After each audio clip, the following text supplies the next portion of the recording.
What is good, YouTube? This video dives into how Jesus Christ fulfills the storyline that is set up in the Old Testament about how God is reclaiming the nations. Christ is the visible Yahweh, the visible Yad-Heh-Vaveh, or some brothers would say Yahweh.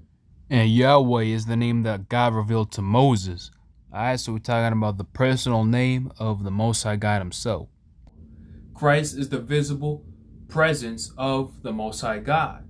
And this is the narrative of the New Testament. We can see it clearly because it comes from the mouth of Christ himself when he's on trial in front of the high priest in Israel. This is what he says in Mark 14, verse 62. And Jesus said, I am, and you will see the Son of Man seated at the right hand of power and coming with the clouds of heaven. And the high priest tore his garments and said, what further witnesses do we need? You have heard his blasphemy. What is your decision? And they all condemned him as deserving death.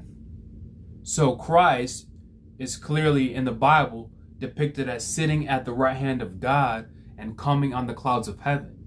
The thing is, that is something that only the Most High does in the Bible, in the Old Testament, is riding the clouds. It's something that is only reserved for the Most High. The only other time an individual rides the clouds is in Daniel 7, where this figure comes in, called the Son of Man, who rides the clouds and is worshipped and served by everyone else. All right. So we have this Son of Man figure in Daniel 7. And when Jesus applies this to himself, we know what he's trying to say because of the high priest's reaction. So it's not just the context of the passage, but the fact that when Christ said, I am this cloud rider, the high priest responded by saying he's blaspheming. So they were trying to fiend at something to get Jesus executed, and there's a reason why they think they found something after Jesus applies this vision to himself. So from the perspective of the enemies of Christ and the perspective of the truth of Christ, it is very clear he was this visible Yahweh, and it was this claim that led to his execution all those years ago. All that is to say, we got to look at things Hebraically, because when we get to the root and we look at everything else from the root of the faith, everything makes a lot more sense. So when we get to the New Testament era with the disciples and apostles, we're getting to a group of Israelites that are basically saying that the visible Yahweh, the visible Yad-Heh-Vaveh, is really their master, named Jesus, or Yehoshua, to say it in Hebrew. You feel what I'm saying? They're essentially saying we have found the cloud rider of our people, the visible form that God takes throughout our scriptures that has appeared to the saints. We have finally identified him. That's what the New Testament is saying. That's what the apostles are saying. Now here's the thing. We know that the visible manifestation, the embodied form of the Most High God, actually exists even independent of Christ. Even if you don't want to say it's Christ, we know from the Bible and ancient records that this figure actually exists. So even independent of Christ, God has a visible manifestation of his presence. It's not just a concept or a theory, but an actual entity that is self-existent. And we know this because there's some times where God and his visible presence are in the same scene. Like in Daniel 7, if we look at it from the way ancient people looked at it, and Judges 6, when God appears to Gideon, and it's blurred between the Most High and his visible presence. So sometimes we have these two figures in the same scene when we know there is really only one true God. And the ancient Hebrews recognized this. Now this is where I want to sort of flip it, because now we're getting deep and looking at the ancient Hebrew diaspora. All right, so the ancient Hebrews who were scattered, we have their writings, and we see what they thought about the nature of God after the Old Testament period. They recognized that God could appear as a man, and even debated about who that figure was. Some put Michael in that position, some put Moses in that position, and some put another angel called Yahoel in that position. But when you look at Yahoel, that's literally Yah and El in this combined in one name, which are two names / titles for God in the Old Testament. So by putting these figures into this exalted position and debating about who this figure is, it's acknowledging that this independent figure, visible manifestation of God exists, and the Hebrew community is sort of speculating among itself about who that is. Dr. Michael Heiser has done some great work on this about looking at the primary sources of the ancient Hebrew records, and eventually on this channel I'm going to showcase that for the blessing of the entire church, but especially ways to see the diaspora of both Hebrews and Africa actually intersect, to see this whole human understanding of God and how the ancient stuff is different from what we have now. Because let me tell you, one of the things that I preach against is the spreading of rabbinic theology in the church and in the black community. And the reason is because after the temple was destroyed, we can actually begin to track when the rabbis changed their doctrinal understanding about the nature of God. So any type of Unitarian or Yaqid understanding of God that comes post-temple is actually different from what the ancient Hebrews believed, given the records of the ancient Hebrews. And when we look at that stuff, they took the Old Testament at face value. So Jesus and the apostles grew up in a culture where they recognized that the Most High God was complex, both with his glory, his spirit, and with him appearing visibly to people like Gideon or to Daniel in the vision and all these different types of things. That's why certain African playwrights like Ezekiel the Tragedian recognized and displayed God appearing in the embodiment of a man. So they recognized that God could visibly appear as a man. All right, so when you understand all of that, what is really happening with the gospel is now we have the 12 apostles entering that debate and saying, yo, we know who this visible figure really is. We know who the cloud rider really is. And it's what we preach to you in Yeshua or Jesus. In other words, the 12 disciples who are preaching to their people first are saying, brothers, we know who the divine cloud rider really is. We know who this figure really is. He has revealed himself to our people. And that confession of who Christ is at the heart of the gospel. Now we can vindicate Christ as this figure from using a couple of Hebraic parameters, right? Like Hebraic little parameters that come from the Old Testament. All right. So we put Christ under scrutiny to see if he really was God's visible form. Because if it's not Christ, we have to make sense of who this figure is, because we know he actually exists. God as a man coming into the form of a man actually exists according to the Bible and according to the ancient Hebrews. So was Christ this figure? Well, we can actually discern it by putting him and his ministry under scrutiny against the Old Testament. And we see dope stuff when we do. We study, we become students of prophecy, we become students of mathematics. We can look that Christ as a minister, as a prophet, was completely consistent with the law of his people. If you look at his ministry very carefully, you'll see that, especially in the Gospel of Matthew. All right, so that checks Deuteronomy 12 and 13 in terms of Christ being submitted to the revelation that God gave, right? Christ was obedient to the Torah, and he taught from the Torah and everything like that. So he's consistent with the law, so he qualifies to be a true prophet. So from that perspective, we actually examine Christ, the things that happened in his ministry, the effect that he would have on the world, and we see different layers of prophecies being fulfilled, right? Because now we begin to look at stuff that's outside of Jesus' control. Because for everything that Jesus could have done that was in his control, there are a number of other things, like when he was born in time, during what empire was ruling the world, during, political stuff that happened before Christ was born, and everything like to that effect that were outside of his control to work to fulfill the words of the prophets in the Old Testament. So there's a whole bunch of prophecy being fulfilled that we can actually test in history. And when we see that Christ is consistent with the law and he's fulfilling prophecy, he's fulfilling these parameters that God gave us, so that when this figure comes, or when someone says that they are this figure, we can actually test it against the Bible to see if it's true or not. Let me dive in a little bit more, because we know the category for a divine Messiah exists in the Old Testament. Let me read Numbers 24:17. This is the prophet Balaam speaking. I see him, but not now. I behold him, but not near. A star shall come out of Jacob, and a scepter shall rise out of Israel. It shall crush the forehead of Moab, and break down all the sons of Sheth. So the coming Messiah will be on the scene, and he's going to judge Israel's enemies, is the idea. But what's the big idea is that the king is called a star and a scepter.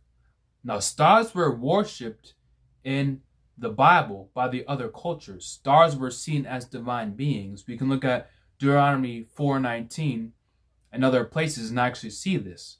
Stars were wholeheartedly seen as spiritual entities. And again, Dr. Michael Heiser has actually studied about some of this in the book Unseen Realms. Some of the first pages get into that.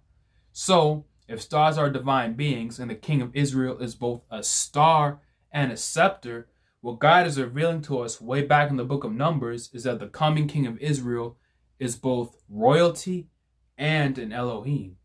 He's both royal and divine. And this comes from the scriptures. So the category for this type of divine entity who is the king of Israel exists from the scriptures before Christ ever comes on the scene. So the question is, was Christ the one that fulfilled this role, being descended from David? Both ways, in my opinion, from mother and father. So now we put Christ under scrutiny, sort of like we've been doing, and we're going to see more cool things. Let me recap a little bit. Was Christ this divine Messiah? We know that he exists. We know that the figure exists. When you look at things Hebraically instead of rabbinically. So let's look at Christ's ministry.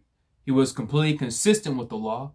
That's important to qualify him as a true prophet, because we have to remember the covenant he was coming under, the Mosaic covenant, or the so-called Old Covenant. From that perspective of being a law-abiding citizen, we can see all the prophecy fulfilled in his ministry and the effect he would have on the world.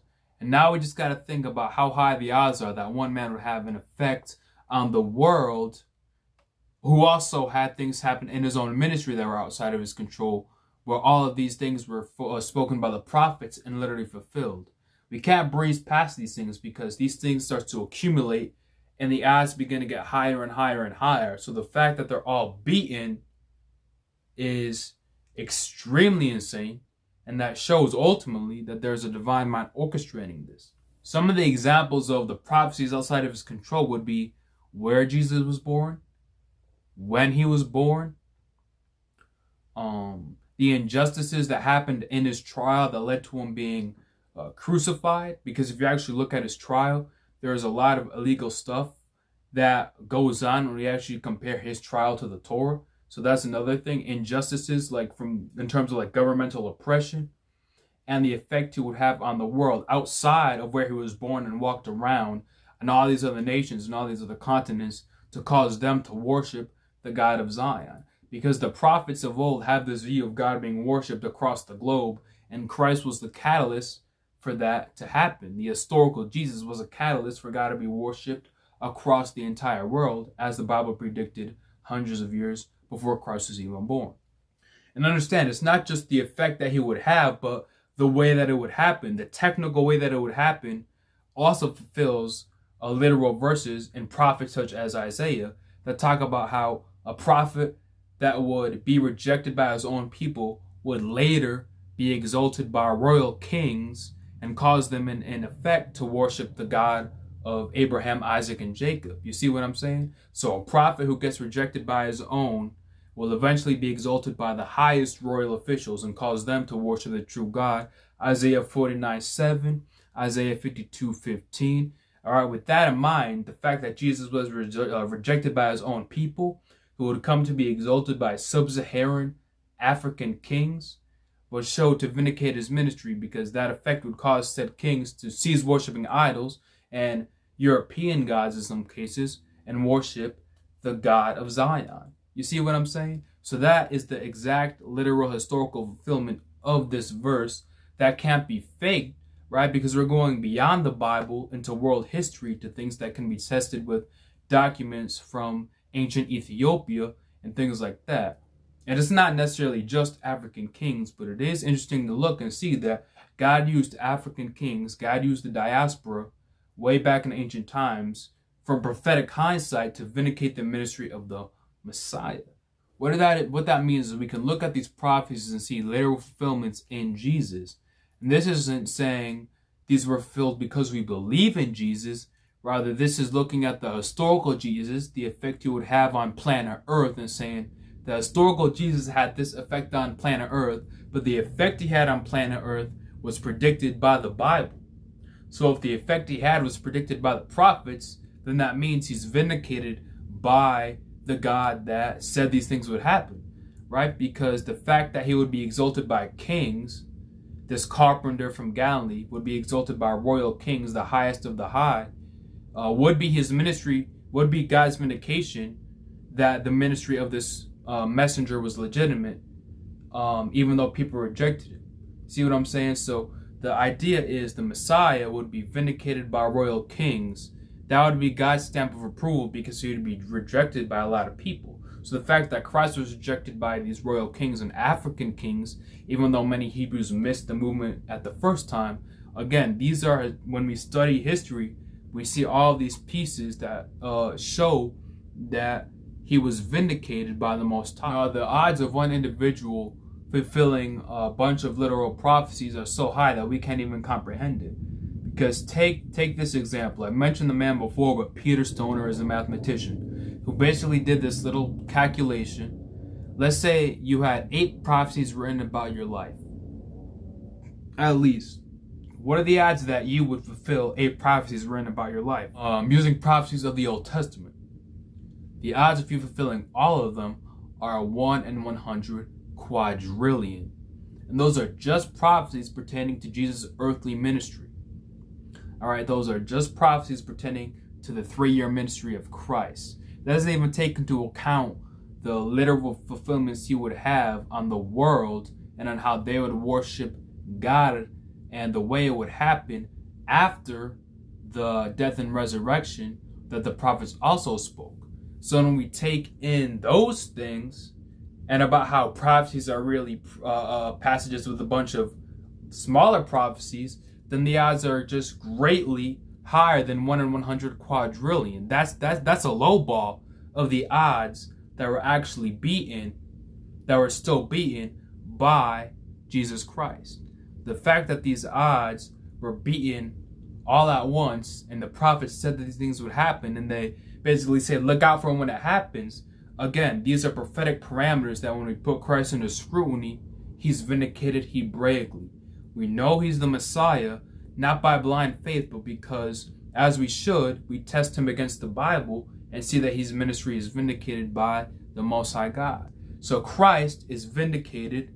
We know the category for divine Messiah exists. So if Christ was the one who believed he was this figure, who renounced idolatry, said you shouldn't worship any other God but the true God, but believed he was the fulfillment of God's plan, and he had all these prophecies, and he was consistent with the law, all these parameters show that he was legitimate. All that is to say, long and short, Christ is the visible image of the invisible God. He is the visible presence of the Most High. He is the visible Yad-Heh-Vaveh, or he is the visible Yahweh that has been appearing to the saints throughout all the ages, has finally made a tangible point in history where he has come in the person of Yeshua, who was named by an angel. Now, what does this mean? That on the count of the cloud rider of Israel, various nations in all continents from Europe, Asia, and Africa have ceased worshiping idols and pagan gods and have worshipped the God of the Bible, the God of Israel, on account of Christ. Just looking at the influence that this figure would have, he would cause all these nations over the last 2,000 years as a super catalyst to leave all of their pagan stuff and pagan temples and to worship the God of the prophets, the God of the Psalms, the God of Exodus, the God of Genesis. Y'all get the point. Even secular academics who study this stuff recognize that Yad-Heh-Vaveh, the true God, has become the God of world salvation, the God of world monotheism, and Christ, who was the major catalyst for that to happen. So even secular academics who study this stuff recognize that Yahweh, Yad-Heh-Vaveh, once worshipped exclusively by this ancient group of Semites in the Promised Land, is now the God of world salvation, now the God of world monotheism, who is worshippers, devout worshippers on every continent on planet Earth. Even secular historians and scholarly folks recognize this.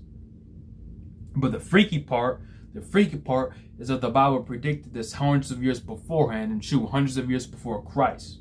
And the fact that this is connected to the ministry of the Messiah is even more specific, that all of this would happen on account of one man. So the first part of this video was to show you who Christ was, how we know that God has this visible form to himself. The ancients recognized this. We see how Christ was that entity, was that person, was the divine Messiah, was the cloud rider. Now that we know that, we can look on the effect he would have on the nations. Through Christ, God is reclaiming a spiritual territory that rightfully belongs to him. So now maybe you see where the pieces start connected from the Old Testament. This is why the book of Ephesians says, and I believe this is chapter 3, verse 4, when you read this, you can perceive my insight into the mystery of Christ, which is not made known to the sons of men in other generations, as it has now been revealed to his holy apostles and prophets by the Spirit. This mystery is that the Gentiles are fellow heirs, members of the same body, and partakers of the promise in Christ Jesus through the gospel. Skip to verse 10. So that through the church the manifold wisdom of God might now be made known to the rulers and authorities in the heavenly places. So we have to ask, why would the Apostle Paul say that the church makes God's wisdom shown to the heavenly authorities and principalities, those types of spirits in the heavenly places, right?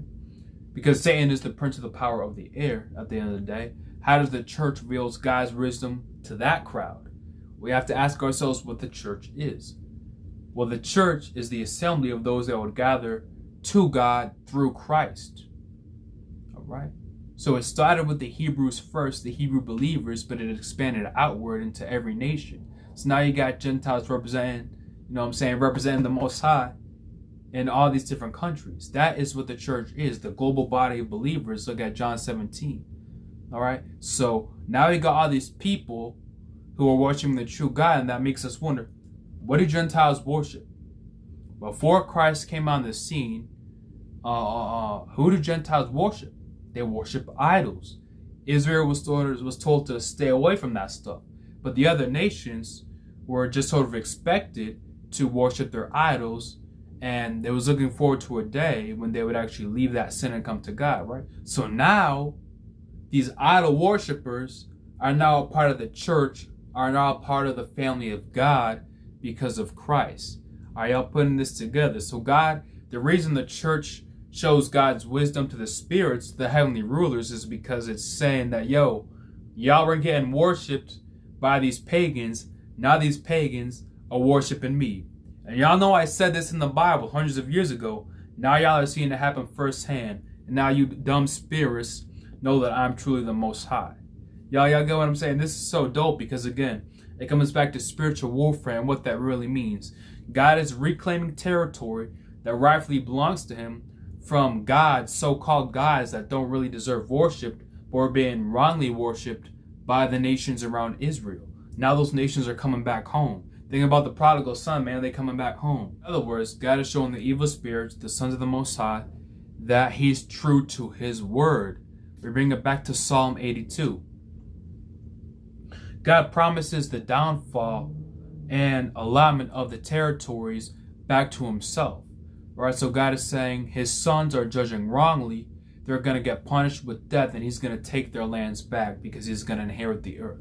This is all in Psalm 82.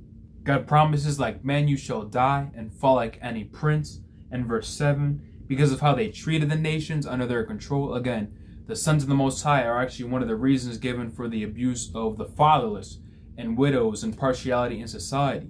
So God punishes them and says that he will inherit all of the earth. Right? God's going to take back and do what these sons were supposed to do but didn't do.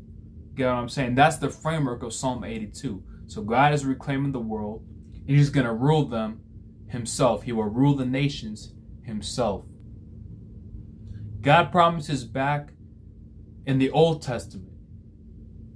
And 2,000 years ago, we can see the catalyst for when this happened on the world scene and just exploded across the Roman Empire, and later some of the Eastern empires, sub-Saharan empires, where they would actually now start to worship the God of the Hebrews. So just like God promised the spirits that he's going to take back their land, the nations are going to stop worshiping the pagan gods, and worship the God of Zion, we can actually trace a point in history where that would explode beyond anything that's ever been before and cause these same folks to worship the true God, just as God promised in Psalm 82. So we look at the figure of Christ and we see that through him, God is true to his word. The New Testament gives us the first-hand account of those folks who are living through that era. Every name drop in the New Testament, whether it be the apostles or some of the friends of the apostles in the early church, right? Like Chloe, all these people. These are the first-hand people who are leaving their pagan gods and coming to worship the true God. Like the first generation where this really started ramping up, we have their names recorded in the timetable of human history. So when you put it into that perspective, it's crazy because we know that what is going on is just bigger than ourselves. It was all predicted. So no new age stuff, but folks got to open their third eye and see what is really going on in the spiritual world. In other words, to sum it all up, all has been heard. What is the conclusion? Spiritual warfare is real, and Yah has been winning. The Most High has been winning, and we can trace the point where he's reclaiming all of the earth back for himself. Now, he's the supreme creator. He controls everything, but we don't have to worship him. We have the choice to worship God or to worship Zeus, right? Now, all these people are making the choice to worship the true God. And the thing is, history is his story. And over the last 2,500 years, we can look back and see all the chess moves to cause the story to unfold in such a way that it fulfills the words of the prophets. You know, from the ancient Hebrews to the ministry of Christ, to the explosion on the world after Christ came, of ultimately God's rescue plan. He promised all the way back to Abraham. I'm going to put the verse up here. All nations practically have been blessed have been blessed by knowing Abraham's God. All said and done, y'all. Remember this. History is his story. Be it in the 21st century, we're so blessed to look at all these generations that came before us and how God's plan that he predicted has actually been fulfilled in stages. So the question is, what side are you going to be on? Are you going to be on the side of the Most High, who's fulfilling his plan, or on the side of one of these gods that's been destroyed and defeated and had his worshipers taken back for the true God? Now, it's deeper than just that, because God wants every human being to be saved. So it's more than just a spiritual battle for the sake of a spiritual battle. God wants the human souls to be saved. The Apostle Peter talks about how God wills that no one, and God doesn't want anyone to perish. So I use this as an open invitation to actually accept the Most High into your life and to accept the sacrifice of Christ. If you want to dialogue about it in the comments or one-on-one, I'm all up for that. You feel me? I would just say pray. More than any of my words, just pray to the Most High God and pray that he leads you into all truth regarding these things. And that you, if this is for real, to invite him into your life. You feel what I'm saying? That's the most important thing. But I invite you to take a look at these things and to accept a personal relationship with the true God. So with that being said, I'm going to say peace out. Y'all be blessed in the Messiah. And I'll see y'all in the next video and y'all next week. Y'all stay safe, all right? Peace.